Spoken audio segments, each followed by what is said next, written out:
Adding a form of payment. Adding a form of payment is very easy at Cloudwork Pro. Accounting roles and admin roles are the only ones that can add or delete forms of payment.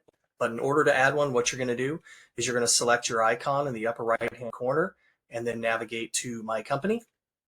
Once you're at My Company, you're going to select Payment Methods. And then you're going to see a blue button in the upper right-hand corner. We'll select that.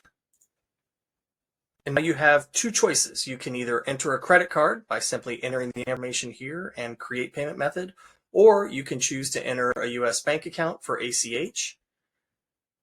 Doing so, you actually have two choices here. You can select your bank institution below and enter your information up above, or you can enter your bank details manually. Here you will enter your routing number, your account number, and confirm your account number, and then click Submit. What's going to happen is Stripe is going to enter 2 micro deposits overnight, and you will come back into our platform and verify those micro deposits. So it's very easy to add new forms of payment to the platform. Let us know if you have any questions. Thank you.